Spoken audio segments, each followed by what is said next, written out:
Bienvenidos a otra nueva edición de la Jam. Me alegro mucho que estén acá conmigo compartiendo este evento. Mi nombre es Martina López, soy Security Researcher para ESET, particularmente el Laboratorio de Latinoamérica. Y hoy vamos a hablar un poquito de lo que refiere a los básicos de seguridad informática, tanto si les interesan especializarse en esa área como profesionales, como también si se quieren proteger en sus vidas personales, particulares o laborales, del día a día en este mundo tan grande de la tecnología y que tanto implica dentro de lo que es la seguridad.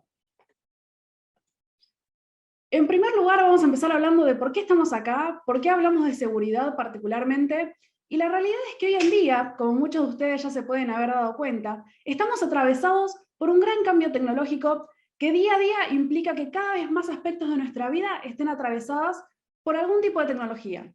ya sea en nuestras relaciones sociales, utilizando cualquier tipo de aplicación, ya sea de chat de voz o para conocer gente nueva, nuestros entornos laborales, de Zoom, Teams, cualquier aplicación que utilicen en este momento, nuestra educación, nuestros momentos de ocio, cualquier aspecto que se les ocurra de sus vidas, probablemente ya esté atravesada por algún tipo de aspectos de tecnología.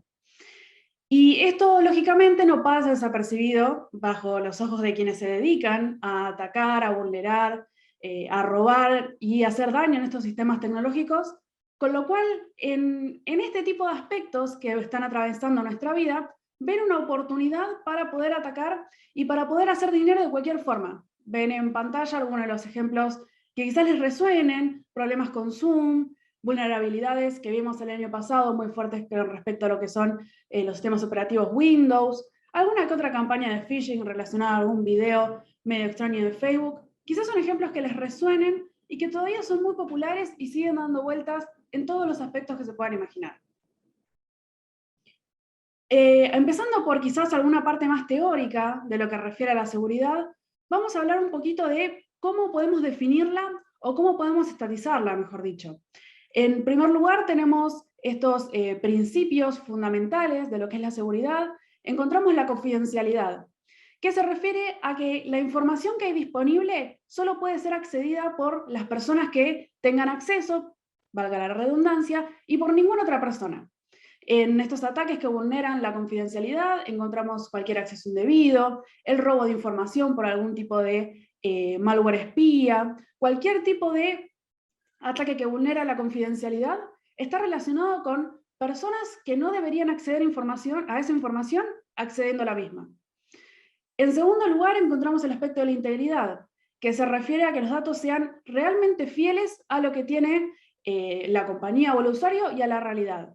En estos ataques que atentan contra la integridad de algún sistema o de alguna aplicación, encontramos todo tipo de ataques que quieren modificar datos o quieren realizar cualquier tipo de ataque, en este caso de defacement, o cualquier tipo de ataque, ya sea activista, ya sea por razones económicas, por razones ideológicas, que quiera modificar la información y atentar contra la veracidad de la misma. Y finalmente, en el tercer aspecto o en el tercer fundamento de lo que es la seguridad, encontramos el concepto de disponibilidad. Esto refiere a que los sistemas, ya sea cualquier tipo de aplicación o un servicio, esté disponible y puedan ser accedidos por quien tienen que ser accedidos en cualquier momento, es decir, on demand. Y entre los ataques que atentan contra la disponibilidad, podemos encontrar aquellos que realizan daño a los sistemas, a las aplicaciones, a sus servidores, a cualquier tipo de módulo o pedacito de cualquier tipo de servicio o de producto que lo deje no funcional, un ataque de denegación de servicio a una red corporativa también, o directamente estos ataques que intentan hacer que el sistema se caiga por completo. Dicho esto, vamos a volver un poquito a lo que es la parte práctica. ¿Y por qué quizás estamos haciendo tanto hincapié o por qué vamos a hacer tanto hincapié a lo largo de este encuentro en lo que refiere a la información personal? Si bien para algunos de ustedes, sobre todo quizás los que tengan la mecha más puesta en lo que es la privacidad, sepan ya de lo que estoy hablando y de lo que voy a hablar, quizás algunos de ustedes no, quizás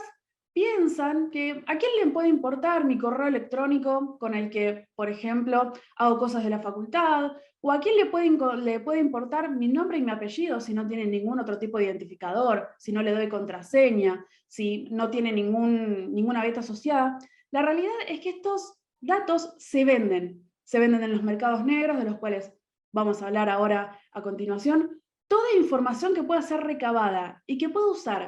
usarse de manera masiva en un ataque, ya sea de una comunicación engañosa, ya sea como suplantación de identidad, cualquiera de estos datos tiene un valor específico, no solo tiene un valor específico, sino que además se vende. Existe un mercado gigante para lo que refiere a los datos y también para lo que refiere a el hackeo o la sustracción de cuentas para realizar cualquier tipo de actividad. De nuevo, para una persona común puede parecerle que su cuenta de Instagram no tiene mucho valor, quizás ni siquiera nuestra cuenta propia, quizás la cuenta que le hicimos a nuestro perro o a nuestro gato, puede parecer que no tiene ningún tipo de valor. Pero la realidad es que más allá de que quizás alguna persona quiera tener nuestra cuenta por algún problema en específico con nosotros, se pueden utilizar de manera masiva, tal como los datos, para realizar algún tipo de engaño, para realizar algún tipo de ataque que requiera de este tipo de ejército de cuentas bajo el control del atacante, que nuevamente tienen un valor en dólares, en euros, en la moneda que quieran, tienen un valor real en lo que son los mercados negros, acá y en todo el mundo, inclusive en Latinoamérica. Y hablando un poco de lo que son los mercados negros, que yo ya les mencioné un poquito, les adelanté por qué nos interesan también y por qué tenemos un poquito el ojo allí. Una de las cosas que me gustaría aclarar o que quizás es interesante y es importante para tener en cuenta a la hora de que nos interese quizás un poquito más de conocer estos mercados, de saber cuán dañinos son, de entender la importancia de conocerlos, es tener en cuenta cómo funciona, cómo está hecha el Internet. En primer lugar, tenemos lo que se conoce como la red superficial o la ClearNet, que es donde se encuentran una muy buena parte de los sitios web que accedemos a cada día, desde buscadores, sitios de correos electrónicos, cualquier sitio que se puedan imaginar al cual se pueda acceder y esté indexado en un buscador. Esto significa que cuando nosotros realizamos una búsqueda en su buscador favorito, Google, Yahoo, Bing, lo van a encontrar, lo van a poder acceder mediante él. Puede ser la página de Twitter, puede ser una página pública de Facebook, en donde encontramos allí nuevamente la mayoría de los sitios a los cuales acceden las personas hoy en día. Luego tenemos la Internet profunda, o llamada Dark Web, que contiene únicamente sitios no indexados en buscadores. ¿Qué significa no indexados? Que no podemos acceder a ellos mediante un buscador. Que si nosotros los buscamos por un buscador, no los vamos a encontrar o no vamos a poder acceder. ¿Esto significa que son todos ilegales o que son todas cosas prohibidas? No. Sus cuentas bancarias, cualquier tipo de link al que solo se puede acceder si estamos identificados, los servidores y las redes internas y las páginas de accesos conocidas como intranet también de una compañía al cual solo se puede ingresar estando autenticado, también forma parte de la Internet oscura, la Internet profunda, perdón, y no necesariamente tienen que contener información o cualquier tipo de material delictivo, no necesariamente puede ser alguna cosa mala. De hecho, ni siquiera lo solo disponible en los sitios encausados bajo la red Tor, más conocidos como sitios.onion, tampoco esos son solo para actividades ilegales. Encontramos, por ejemplo, una versión de Facebook que termina en .onion, que es accesible por Tor, y que nada más es una versión espejo del sitio de la ClearNet, nada más y nada menos, en donde sí encontramos estas actividades ilegales, este contenido quizás donde ya la legalidad y la ilegalidad de ingresar, que eso quizás puede ir para otro encuentro, para una charla totalmente completa, allí donde las líneas se vuelven un poco más difusas y donde empezamos a encontrar ya los famosísimos malwares vendidos o cualquier tipo de comercio de estupefacientes, de cualquier tipo de certificado ilegal, de cualquier tipo de armas de fuego. Sin embargo, constituyen una muy mínima parte de lo que es la Internet hoy en día, y está bueno tener en claro de que no es tan cierto esto de que la Internet oscura o los sitios ilegales son muchísimo más que los sitios, digamos, no solamente de la ClearNet, sino también aquellos no indexados que no representan ningún peligro ni tienen ninguna ilegalidad. Dicho esto, uno de los ejes de los que me gustaría tratar hoy, quizás uno de los ejes más importantes o más conocidos, mejor dicho, de lo que es la seguridad informática y también de la seguridad de la información, que son los ataques informáticos. En primer lugar, vamos a hablar de lo que son los ataques por vulnerabilidades, para poder entender un poquito más a qué se le llama vulnerabilidad, este tipo de agujero o lugar que puede ser aprovechado por los cibercriminales, puede ser un acceso que no está bien chequeado, puede ser una mala configuración que desencadene en algún tipo de desprotección, como sucedió el año pasado con los casos de publicaciones de escritorios remotos de compañías que no los habían configurado bien, y en esas publicaciones de escritorios remotos, con sus certificados mal configurados, encontramos una cantidad de vías de infección por vulnerabilidad que excedía los 200% en relación a lo que fue 2019, todo hablando del primer cuatrimestre, cuando los cruzamos con los datos de 2020. Y este tipo de vulnerabilidades, ya sea puede ser nuevamente un error de programación, puede ser un acceso mal configurado, puede ser alguna sentencia no chequeada, no siempre requieren, y de hecho muy pocas los requieren, algún tipo de accionar humano para poder tener eficacia. Generalmente las vulnerabilidades son un punto de entrada para lo que son códigos maliciosos, últimamente un aumento para lo que son ransomware, que es algo que también vamos a hablar ahora en unas diapositivas. Y nuevamente lo más importante es que no requiere de un error humano para existir, como sí pueden ser los engaños y algunos tipos de malware. Estas vulnerabilidades se arreglan mediante los famosos parches o las famosas actualizaciones que lanzan los desarrolladores, tanto en sistemas operativos como en aplicaciones, ya sea web, ya sea aplicaciones móviles también, o aplicaciones de computadoras Windows, Linux, iOS, los que se les ocurran. Y ahí nuevamente es donde me gustaría recalcar, reside la importancia de mantener actualizados nuestros dispositivos. Sé que muchas veces estas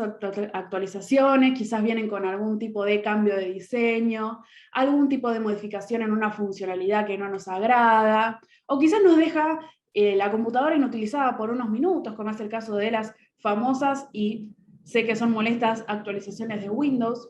Pero hay que tener en cuenta de que estas vulnerabilidades son fácilmente aprovechables sin que nos demos cuenta, y que además la única forma que tienen los desarrolladores de arreglarlas son estas mismas, enviando estos parches, estas actualizaciones de seguridad, que si se fijan, si revisan la mayoría de las actualizaciones que tienen pendientes o que instalaron, probablemente encuentren que la mayoría de ellas tienen una cuota, tienen un modulito, algún tipo de comentario, algún tipo de arreglo, que se refiere a la seguridad, porque este tipo de vulnerabilidades son descubiertas día a día de a millones.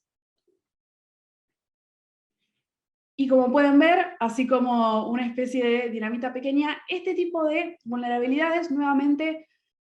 son puntos de entrada. Pueden derivar en una millonada de ataques, ya sea de malware, sea de software espía, cualquier tipo de ataques que pueda entrar, como por ejemplo con un USB infectado, pueden entrar por una comunicación maliciosa con un archivo adjunto o una descarga fraudulenta, también pueden ser ingresados por vulnerabilidades, y aún así de una manera muchísimo más silenciosa que descargarse un programa craqueado, por ejemplo. Y ahora sí, a quizás uno de los protagonistas más importantes o más grandes, más conocidos de lo que es la seguridad informática, lo que son los de malware en general. Lo que se llama malware, antiguamente se le conocía como virus informático, hoy en día sabemos que un virus en realidad es un tipo de malware. El término malware hace referencia a software malicioso o malicious software,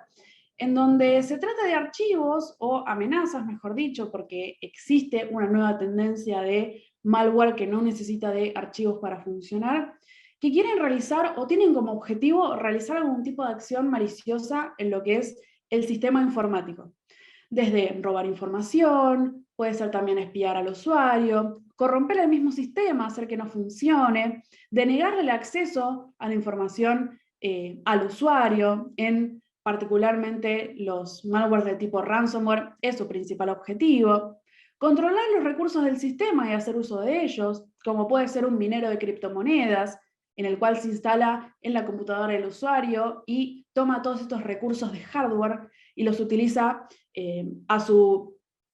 voluntad para poder hacer este tipo de minado de criptomonedas sin que el usuario se entere. Y entre las vías de infección más comunes Tenemos en primer lugar los sitios fraudulentos, cualquier sitio que diga ser algún tipo de sitio de descarga real que no lo es, casos múltiples en lo que fue el año pasado con sitios levantados exclusivamente para suplantar la identidad de Zoom, suplantar la identidad de Teams o cualquier plataforma que se puedan imaginar de videoconferencia que hayan utilizado. Hubo por lo menos un par de sitios maliciosos que tenían como objetivo hacer de cuenta de que ellos son el lugar de donde se tienen que descargar estas aplicaciones, o una actualización, o un complemento para una reunión, y así poder infectar al usuario sin que él mismo se dé cuenta, pensando que está descargando algo que puede ser totalmente, digamos, no malicioso. Y relacionado a esto que vengo comentando de los sitios fraudulentos, también encontramos lo que son los archivos compartidos entre usuarios o P2P, cualquier tipo de software pirata, el famoso jueguito craqueado. Sé que todos somos culpables de esto. ¿Quién nunca se bajó una película pirateada? ¿Quién nunca se bajó un programa costoso gratis en un sitio de software craqueado? Pero sin embargo sigue siendo uno de los métodos más comunes en lo que refiere a propagación de estos archivos maliciosos, de estos malware. Quizás en un aspecto no tan común de lo que venimos viendo, como digamos experiencia de usuario, también encontramos dispositivos extraíbles. Sí, un USB que te encuentres en la calle puede tener malware, y de hecho fue una gran botnet que se desarrolló en 2019, en la que desde el equipo de SET colaboramos en su caída, que también se distribuía, llamada Victory Gate, mediante dispositivos USBs quizás dejados tirados, quizás en una oficina para que alguna persona lo conecte, y allí permanezca o pueda ejecutar cualquier tipo de amenaza que se encuentre dentro del sistema, ya que anteriormente, hace algunos años, los dispositivos extraíbles contaban con una suerte de script o algún tipo de archivo de configuración que permitía ejecutar ciertas cosas apenas el dispositivo se conecte. Hoy en día ya no es tan común eso, pero sin embargo los archivos maliciosos o malware distribuidos por archivos extraíbles, por dispositivos extraíbles, siguen siendo común aunque no parezcan. Y finalmente, del cual todos habremos escuchado hablar, lo que refiere a engaños, comunicaciones maliciosas e ingeniería social, que es algo que vamos a ver también en el encuentro de hoy. Y como mencioné anteriormente, hay una multiplicidad de tipos en lo que refiere a malware o infecciones. Estos se clasifican según varias variables, por ejemplo, qué objetivo persiguen. En el caso del ransomware, bloquear la información de acceso; en el caso del spyware, poder espiar y robar información pertinente; cómo infectan otros dispositivos, es decir, cómo se propagan, si se propagan solos, como es en el caso de los gusanos, si se propagan nuevamente mediante enviando correos electrónicos, si se propagan dentro de la red buscando vulnerabilidades. Quizás a algunas personas les suene relacionado con lo que voy a mostrar ahora. Y quizás uno de los aspectos menos conocidos en lo que es el malware es que es extremadamente viejo, más viejo de lo que pensamos. Los primeros modelos relacionados a lo que es el malware o a cualquier tipo de archivo que principalmente, como dije antes, en primer lugar o en una primera faceta de investigación relacionados a los virus, es decir, estos tipos de malware que se propagan solos. Los primeros modelos de programas que se propagaban solos y realizaban algún tipo de modificación en el sistema sin necesidad de ser maliciosos datan de los años entre los 70 y los 80, con lo cual estamos ante amenazas tan viejas como quizás lo es la investigación en la seguridad. Y hablando de amenazas viejas, quizás si yo pongo esta imagen, algunas administradoras o administradores de red, alguna persona que quizás alrededor de los 2007 haya tenido un poco de actividad monitoreando algún sistema, quizás esto les traiga malos recuerdos. Esto es una captura de un equipo infectado con un ransomware llamado WannaCry, que tuvo su actividad hace algunos años, un pico de actividad en 2007, en el cual todavía se siguen encontrando algunas amenazas que se parecen. Sin embargo, la característica, quizás uno de los aspectos más importantes de la historia de WannaCry, es que un investigador de seguridad descubrió, después de que este tipo de amenaza infectara una cantidad impresionante de sistemas, desde muy importantes, como pueden ser equipos gubernamentales, en el caso de Estados Unidos, quizás sistemas dentro de redes enormes corporativas, equipos del más alto calibre y del más alto riesgo que se puedan imaginar.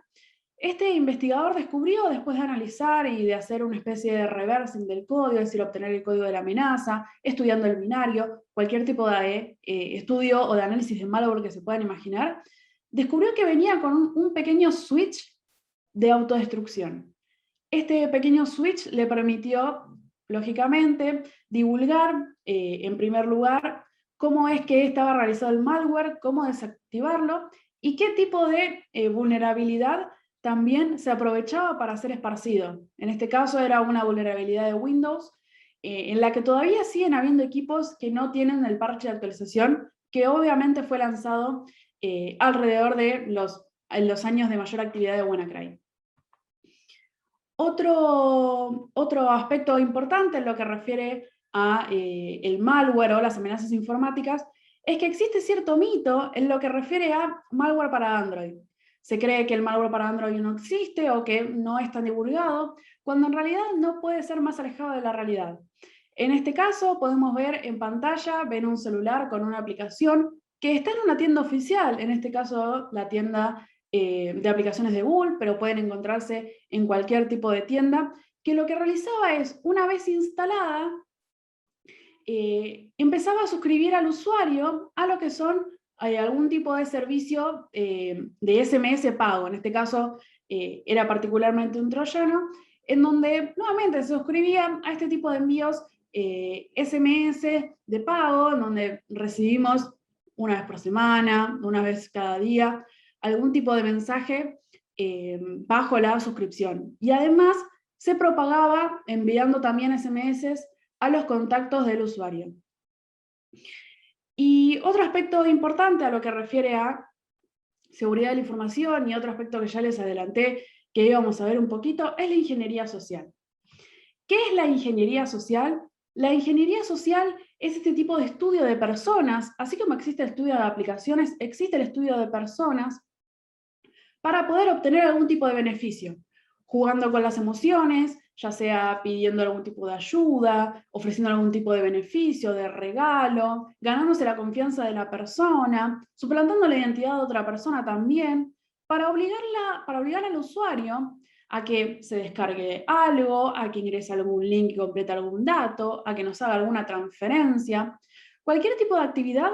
que no requiere, digamos, ya yéndonos un poco de lo que es el malware común o un robo de información en donde es el cibercriminal quien tiene que ir a robar y entrar de una manera quizás un poco más agresiva a la información del usuario. En la ingeniería social encontramos que es un poco al revés. En realidad es el usuario quien, engañado, abre un archivo, entrega algún tipo de dato que puede ser útil para el cibercriminal, realizando que este tipo de engaños sean mucho más silenciosos y mucho más fáciles de llevar a cabo. Uno de los aspectos más importantes o quizás más conocidos de la ingeniería social es su propagación mediante correos electrónicos. Algunas de las alertas más comunes en lo que refiere a envíos de comunicaciones, también conocidas como phishing, a tener en cuenta, encontramos en primer lugar que el remitente intenta hacer algún tipo de suplantación de identidad. En el primer lugar encontramos un correo que aparenta ser de Mercado Libre, pero no viene del remitente real, digamos, de una dirección de correo que realmente pertenece a la compañía. Del otro lado vemos el caso también de la suplantación de identidad de una organización gubernamental argentina, que intentan emular algún tipo de remitente real que se pueda llegar a comunicar con la persona. En el caso de envíos con adjuntos maliciosos, encontramos que hay ciertos tipos de archivos que son más probables de recibir y que tengan contenido malicioso que otros,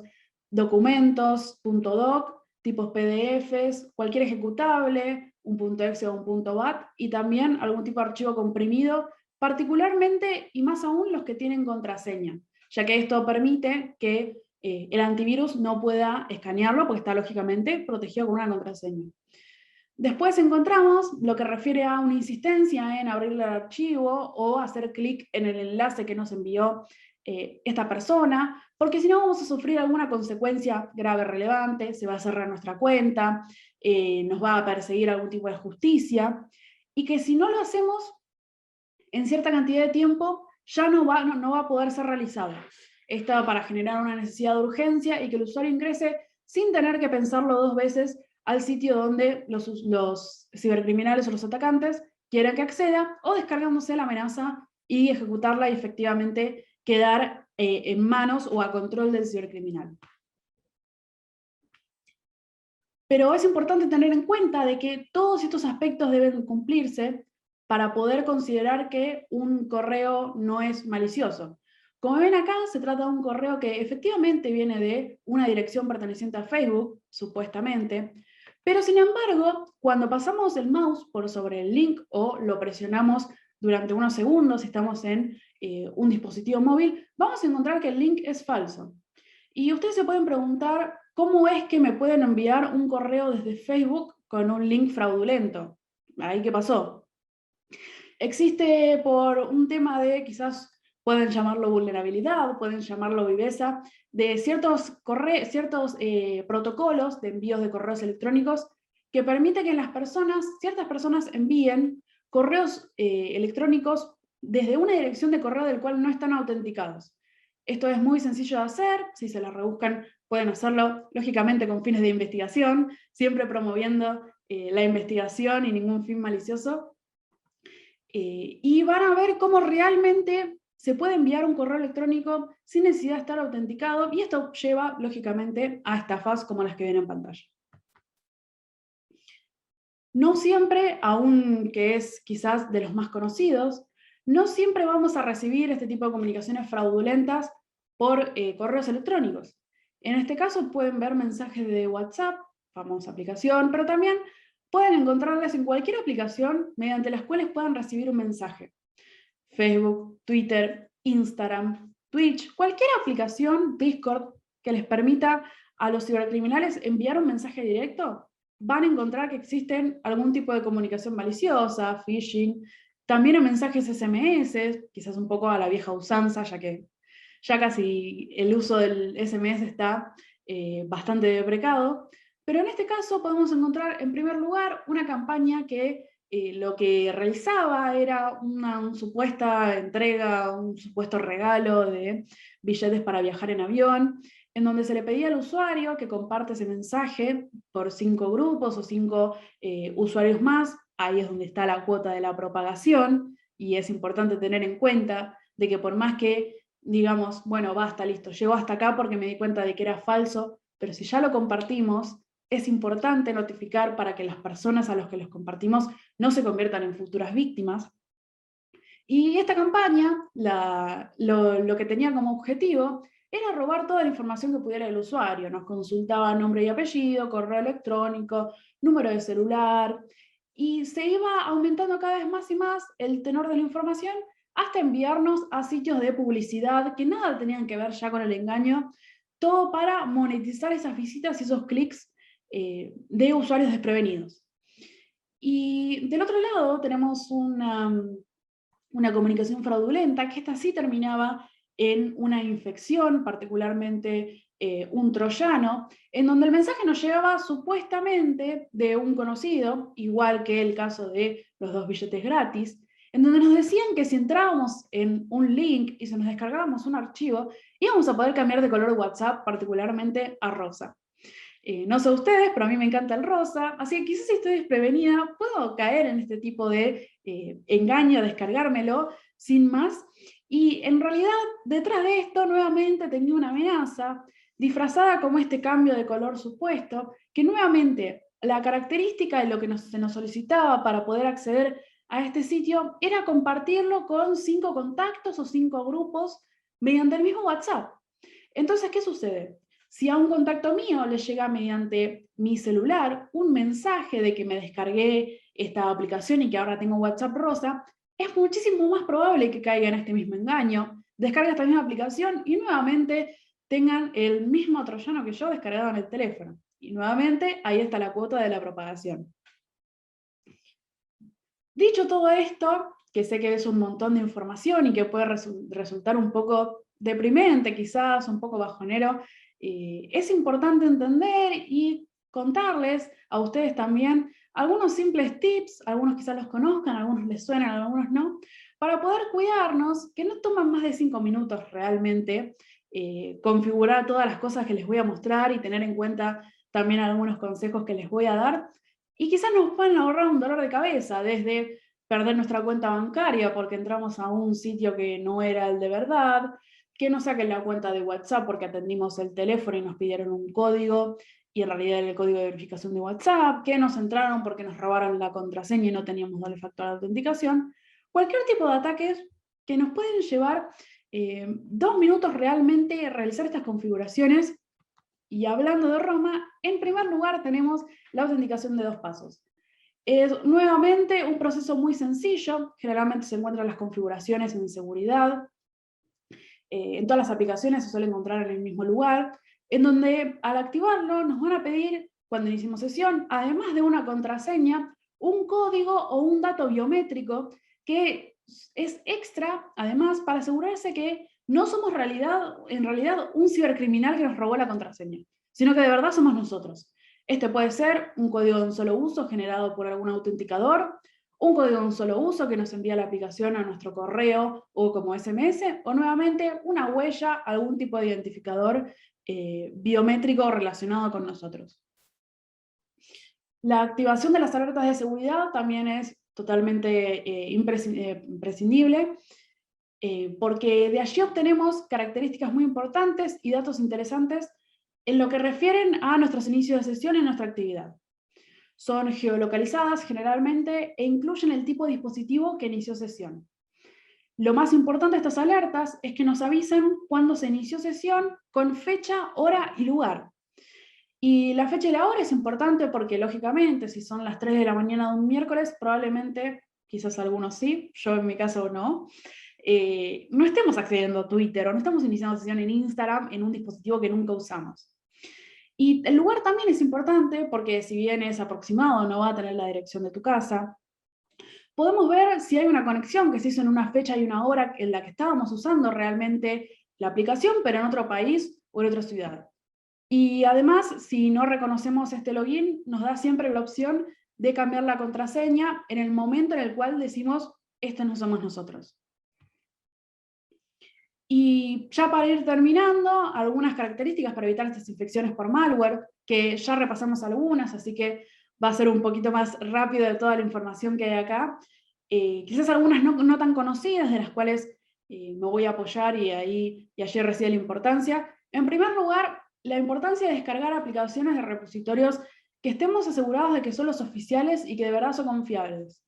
Les voy a dar un ejemplo para mis compañeros, compañeras que les gusta usar Linux. Hace no mucho tiempo, una aplicación de bloqueo de publicidad en los que son los navegadores comunes y corrientes, que estoy segura que la mayoría de nosotros ya conocemos, cambió de dueño. Este tipo de complemento para Google Chrome y para Firefox estaba alojado en un repositorio GitHub, cambió de dueño y sin avisarle este tipo a los usuarios que tenían descargada la aplicación, el nuevo dueño inyectó un spyware. ¿Qué pasó? Era una aplicación que estaba disponible en un repositorio vía GitHub, con lo cual no hubo tal actualización grandilocuente de la cual avisar. No es lo mismo que te instalen automáticamente una actualización que vos haciendo pull de un repositorio, en el cual al no avisar y al no regular, ni el nuevo dueño, lógicamente, por querer insertar un malware, ni los usuarios por revisar constantemente sus repositorios o por tener en cuenta qué cambios hay, realmente cayeron y tuvieron muchísimas víctimas en lo que refirió a este espío y este envío de información que después resultaba en publicidad indeseada y en cambios en lo que refiere a la aparición de resultados en su buscador favorito.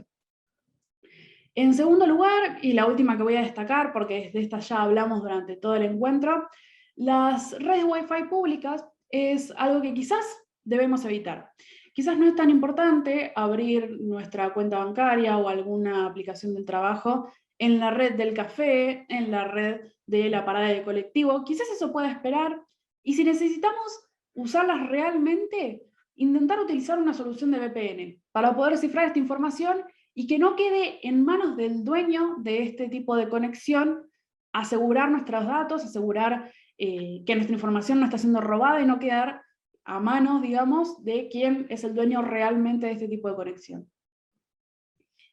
Y un recurso muy importante que siempre me gusta destacar en este tipo de charlas es el sitio de Have I Been Known, en donde ingresando a nuestro correo electrónico, en otro módulo de nuestro celular, y en otro módulo, aunque parezca polémico la contraseña, podemos verificar si realmente fuimos víctimas de alguna brecha de datos, en cuál, en dónde y qué datos fueron filtrados efectivamente y qué podemos hacer para remediarlo. Y por último, me gustaría dejarles el mensaje más importante, y es que el miedo a la hora de navegar por Internet paraliza, pero la preocupación es lo que verdaderamente nos mueve. Hacer estas configuraciones, revisar realmente si un correo tiene este tipo de mensajes extraños o no, ver si están jugando o no con nuestras emociones, ver si realmente necesitamos tener WhatsApp rosa y arriesgarnos a descargar una aplicación potencialmente no deseada, si valen la pena o tener en cuenta y pensar con la cabeza fría a la hora de cliquear. Y por mi parte, esto es todo por hoy. Muchísimas gracias por su atención. La realidad es que me pone muy contenta que estemos todos acá y poder compartir este encuentro tan lindo con ustedes en este fin de semana, en este hermoso sábado. Y les mando un saludo, me pueden contactar por las redes sociales que dejé al principio. Lo que es en Twitter me encuentran como Martina López, si no las redes de SET, se las dejo en pantalla también para poder realizar cualquier tipo de consultas.